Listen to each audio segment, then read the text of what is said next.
A gente vive num mundo digital atualmente. Porém, será que anotações em papel morreram? Nesse vídeo eu vou te explicar tudo o que você precisa saber sobre como usar o melhor dos dois mundos, anotações no papel e anotações no digital. Então fica aqui comigo, se ainda não me segue, porque senão tu tá perdendo muita coisa sobre esse universo da gestão do conhecimento, organizar seu conhecimento e colocar ele em ação em projetos criativos. Então, se isso te interessa, fica aqui comigo e bora começar. Primeira coisa que você precisa entender é o papel de cada anotação, né? Quando eu faço anotação no papel, o que eu quero? Né? Basicamente, no papel é uma escrita mais livre, né? Tu tem ali uma folha em branco. Inclusive, o meu caderno, eu não gosto de caderno com pauta, porque aí já não tem mais a escrita livre, né? Já é uma escrita estruturada em linhas. Às vezes eu gosto de rabiscar. Então essa linha é meio que inútil. Então quando eu compro um caderno, ou eu compro cadernos pontilhados, ou eu compro folha em branco, sem pauta nenhuma, sem nada, né? Justamente para ter o que eu quero dele, a escrita livre. Segunda coisa, no papel ele é melhor para pensamento divergente. O que é divergência? Quando eu tenho muitas ideias, para tirar o caos mental da minha cabeça. Olha o último item aqui, limpeza mental. Então, quando eu uso o papel, eu tô pensando, eu tô planejando, cara, o que eu quero para essa semana? O que eu tenho que fazer hoje? Quais são os próximos passos? Nossa, gostei dessa ideia desse projeto, deixa eu rabiscar primeiro. Ah, vou ensinar tal coisa pra galera, deixa eu fazer um rabisco de como que eu vou fazer o visual disso aqui. Então, tudo isso é um pensamento divergente. Tu deixa a tua mente divergir, deixa ela ter muitas ideias, beleza? Então é bom para rabisco, é bom para tu ter essa liberdade de pensamento. Mas entra na armadilha do papel, né? E aí o digital resolve essa coisa. Beleza, eu vou ter minha anotação ali, mas ele tá totalmente rabiscado, ele não tá bonito, eu não consigo encontrar, fica difícil. É para isso que a gente tem a estrutura digital. É uma escrita mais estruturada. Tu pode transformar em documento, em mapa mental, em visuais assim, em vídeos. Então, toda a informação que tu traz para o digital, tu consegue remodelar. É uma informação remodelável. Você pode usar texto e transformar em imagem. Você pode usar texto e transformar em áudio, ou vice-versa, de um áudio para texto, de imagem para texto. Então, é um aprendizado mais modelável, né? Então, isso é muito legal. Ele é um pensamento mais convergente, ou seja, eu estou pegando uma grande gama de informação e estou conseguindo compilar em um documento. Por exemplo, um resumo de livro, você pega 50, 100, 200 anotações e coloca dentro de um documento. Tu estrutura isso dentro de um resumo e converge, né? Você coloca ali, objetivo do livro, principais ideias do livro, top 5, blá blá blá, conceitos principais. Então tu consegue convergir, tu consegue compilar essa informação. Ela é muito mais facilmente encontrável, certo? Se eu quiser encontrar uma informação no Notion, por exemplo, eu pego aqui meu atalho global, que eu configurei ele aqui, já estou dentro do meu Notion e vou encontrar, sei lá, um mentorado, por exemplo, Ana Paula. E aí eu vejo tudo que tem sobre a Ana Paula aqui, ó, no banco de dados de mentoria, eu consigo encontrar ela. Então, eu nem tô no aplicativo e eu consigo achar. Mesma coisa no Obsidian. Se eu digito OB, eu acesso todas as notas do meu Obsidian. Se eu digito hábitos, eu acho todas as minhas notas de hábitos. Mesma coisa, a encontrabilidade é muito fácil. Se eu tô aqui no Miro, que é uma board grande, né? Tem muita coisa aqui. Como é que eu encontro as informações? Olha o tamanho disso, né? Ele tem uma aba de pesquisa onde eu digito e acho o que eu preciso, né? Ele tem um search ali. Então, quando eu venho para o digital, eu tenho essa questão da encontrabilidade, da reutilização da informação. Como assim? Eu posso usar esse visual para hoje, para esse vídeo, eu posso usar isso numa aula, numa mentoria, numa entrevista, se alguém me convidar para fazer uma live, ok? Então, a partir do momento que eu digitalizei isso, eu consigo reutilizar como eu quiser. Eu posso transformar esse visual em um artigo, em questão de segundos, usando inteligência artificial, certo? Então, o que eu quero que você pense, ao invés de um ou outro, use um e outro, né? Eu não gosto dessa visão dualista das pessoas. Ou eu uso um app tudo em um, ou eu uso um sistema integrado com vários apps. Ou eu uso, sei lá, um aplicativo para projetos pessoais ou um para vida profissional. Será que você não pode colocar os dois no mesmo aplicativo e reduzir o excesso de aplicativos? Então começa a pensar, mudar essa chavinha na tua cabeça de tá, eu gosto do papel, eu gosto do digital. Eu quero aproveitar o melhor dos dois mundos. Então eu vou usar um e outro. Eu gosto do Obsidian, eu gosto do Notion, eu gosto do Main. E gosto do Capacity. Como que eu posso usar todos eles de uma maneira eficiente? Eu já respondi essa pergunta, ok? Justamente porque meu mindset sempre está nisso aqui. Eu quero um e outro. Eu quero o melhor dos universos. Eu não quero ter que me desfazer daquilo que eu gosto, né? Então eu trago tudo aquilo que funciona para mim, tudo aquilo que é eficiente e eu uso de uma forma integrada. E hoje a integração que eu quero te ajudar a fazer não é nenhuma integração digital, é basicamente trazer o analógico para o digital e vice-versa. O digital te ajudar a interpretar também teu analógico. Então combinar o melhor dos dois mundos. Faz sentido para você? Comenta aqui se faz e bora aprender a fazer isso na prática.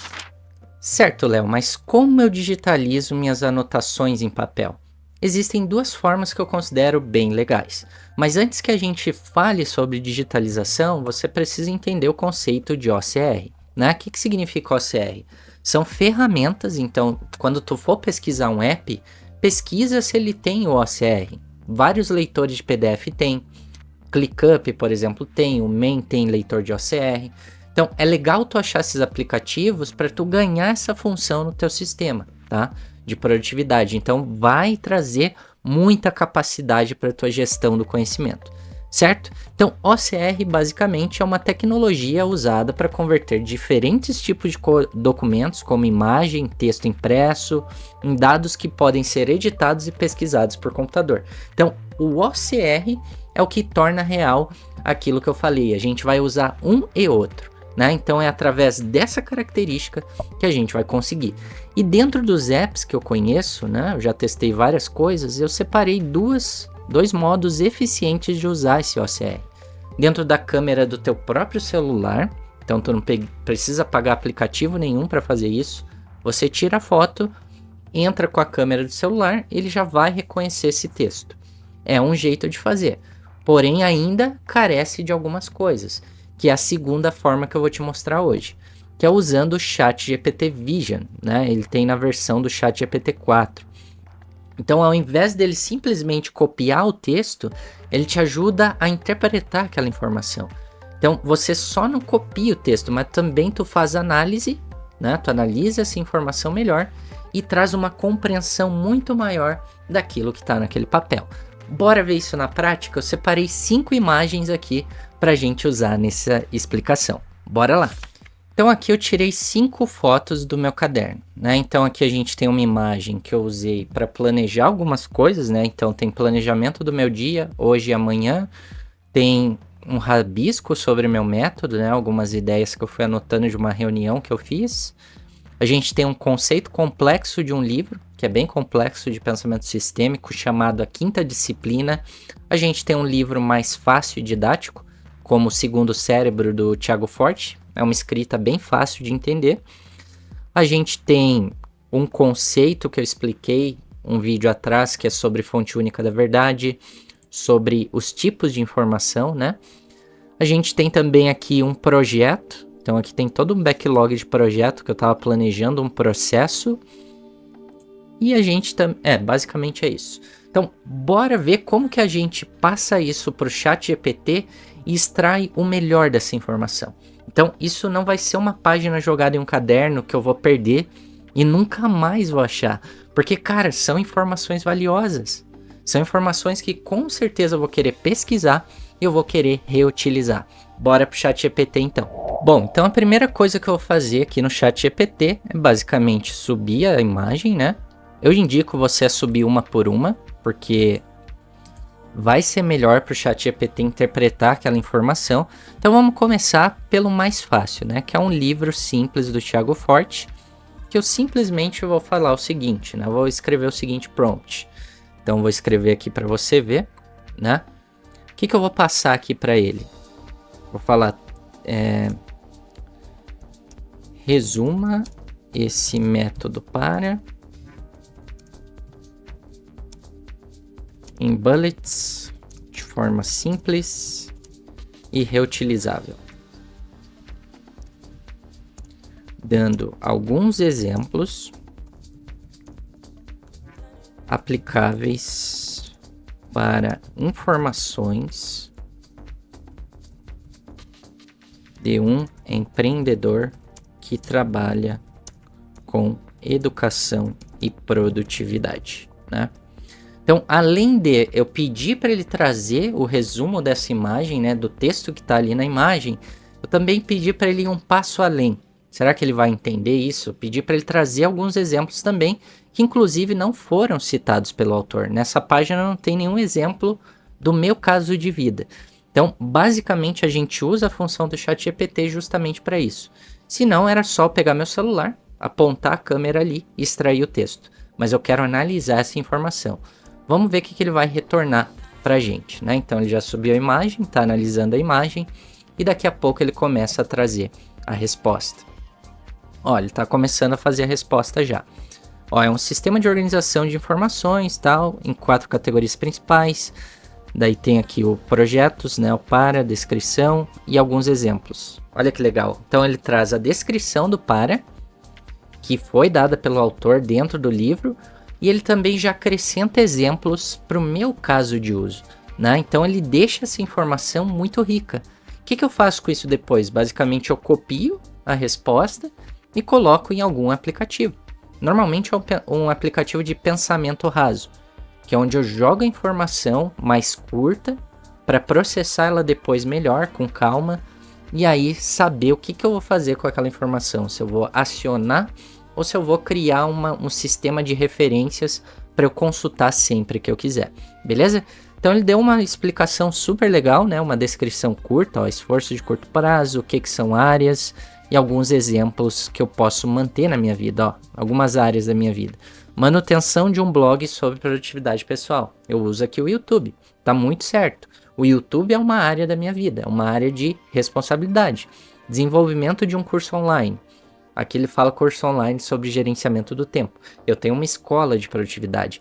Então aqui me interessa muito. O que eu posso fazer? Eu posso copiar essa resposta, vou capturar no main, que é só dar Ctrl M, criar um novo main digitando tab, pronto e acabou, né? Depois, quando eu quiser achar essa informação, ela vai estar lá pronta para eu encontrar. Isso eu não conseguiria se eu deixasse esse print perdido no meu celular e não conseguiria também deixando esse livro na minha estante, certo? Então, cara, você tem que colocar as informações que te interessam em um lugar que essa informação ela flutue, né? Eu criei o conceito chamado de informação flutuante, que é, cara, eu jogo em um lugar onde eu consigo reaproveitar, pesquisar, reutilizar, conectar. Então essa informação ela está sempre em movimento, ela está sempre flutuando. Então nosso primeiro exemplo, muito bem sucedido. Agora para o nosso segundo exemplo, é um livro mais complexo e eu trouxe isso de propósito, para a gente entender esse conceito. Esse livro ele está falando sobre um conceito de defasagem, né, que é um conceito difícil. Então, se é um conceito difícil, eu vou falar, me ajude, deixa eu só dar um zoom aqui para você ver o prompt, me ajude a interpretar esse conceito de defasagem usando as ideias desse livro, mas simplificando o conceito usando o método Feynman, onde eu consigo explicar para uma criança de 5 anos, certo? Então eu não quero só interpretar esse conceito, eu quero compreender ele, mas eu também quero compartilhar, porque é um conceito poderoso. Esse conceito de defasagem, quando tu entende ele na tua vida, tu entende que as situações da tua vida, ela tem uma defasagem natural, elas levam certo tempo, você muda teu mindset. Então esse prompt ele ficou muito poderoso. Então vamos colocar para rodar? Bora lá. E vamos ver o que vai acontecer, né? Então aqui no livro a escrita era muito complexa.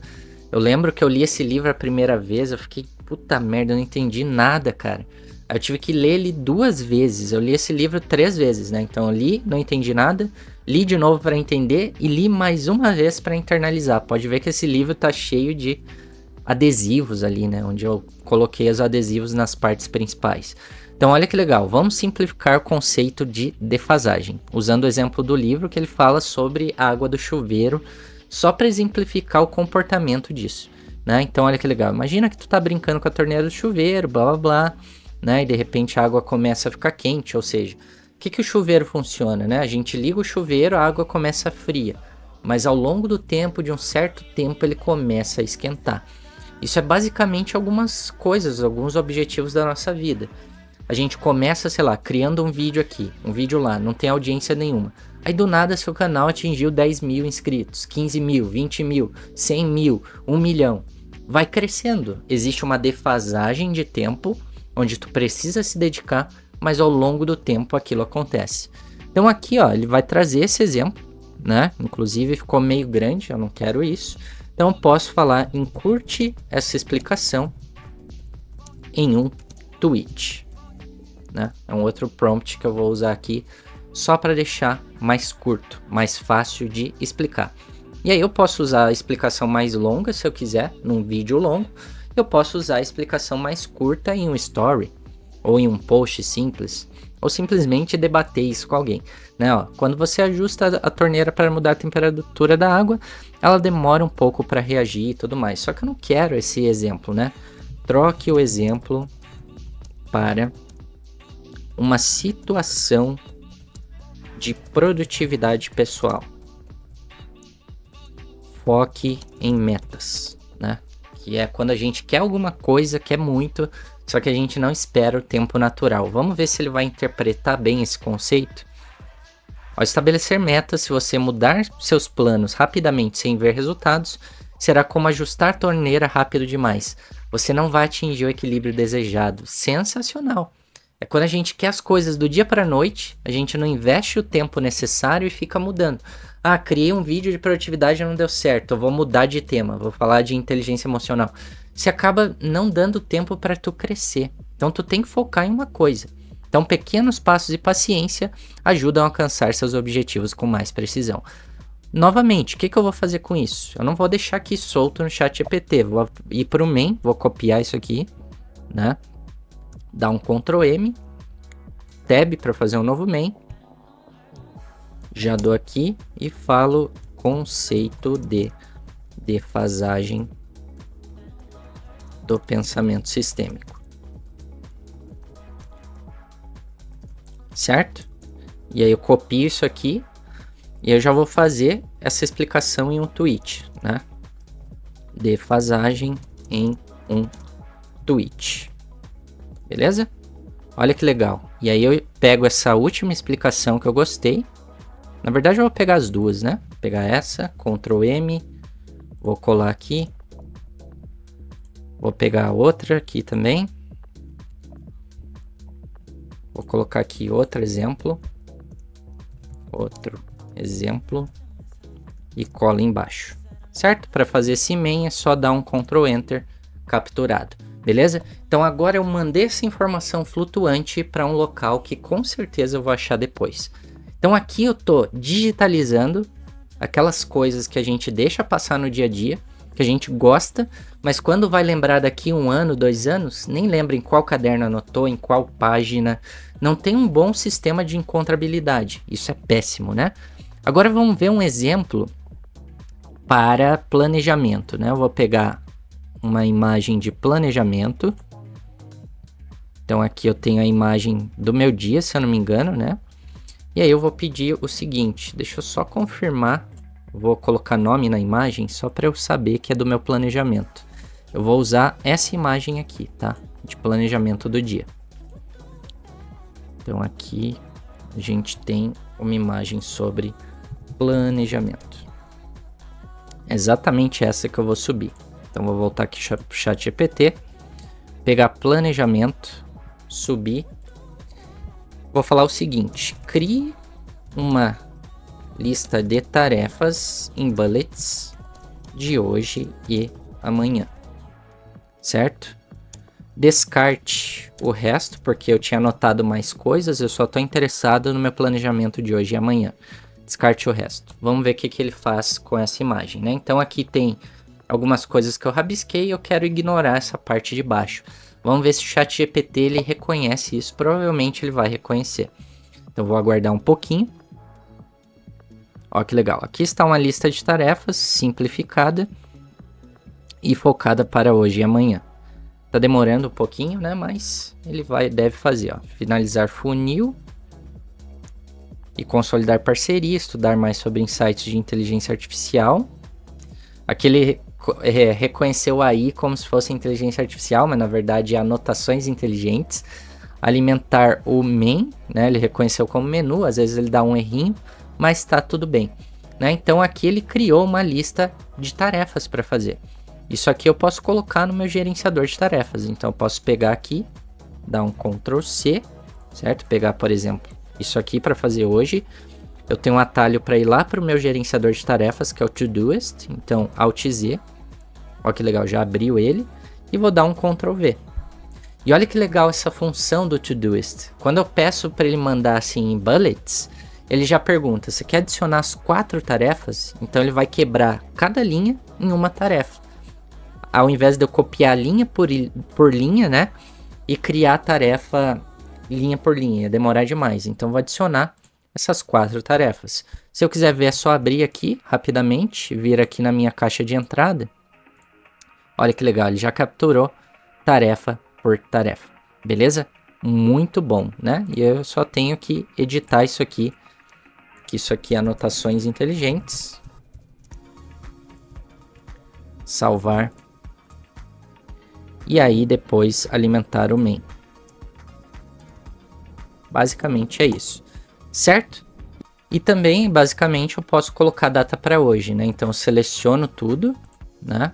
E aí, ó, posso colocar data de vencimento para hoje, se eu quisesse. E aí eu já teria a lista de tarefas de hoje que veio do rabisco, né? Então olha que legal, não preciso parar de fazer o que eu amava fazer, que é planejar meu dia e planejar minha semana no caderno. Eu amo fazer isso. Para que eu vou abrir mão disso se eu posso ter o melhor dos dois mundos? Então planejo ali, tiro uma foto, jogo no ChatGPT, aqui eu tô te mostrando no computador, mas eu faço tudo isso pelo celular. Jogo no Todoist, ele tem esse reconhecimento de bullets, já faz a lista de tarefas para mim, e aí é só alterar a data. Super simples esse flow, ele é sem atrito nenhum. Justamente é aquilo que eu te falo. Escolha a ferramenta certa para o teu sistema que te cause o mínimo atrito possível. Isso no Notion, por exemplo, no ClickUp, já teria muito mais atrito. Então por isso que eu gosto do Todoist, por essas funções que ele tem, que são bem sutis, mas que, cara, ajuda demais. Bora para mais um exemplo? E agora a gente tem mais um exemplo que é para fazer um backlog inteiro de projetos, né? Então vou renomear essa imagem como backlog de projeto. E aí a gente vai puxar aqui para o ChatGPT. Vou puxar esse backlog. Eu quero fazer a mesma coisa que eu fiz no Todoist, só que agora para um projeto completo. Isso em questão de segundos, tá? Imagina só o quanto é difícil planejar um projeto inteiro. Quanto tempo isso demora? Aqui não vai demorar tanto, né? Então, crie um backlog de projetos, colocando cada tarefa em bullets. Altere a sequência, colocando as tarefas de mise en place. O que é mise en place? É basicamente fazer o setup das coisas antes de começar alguma coisa, antes de começar uma execução.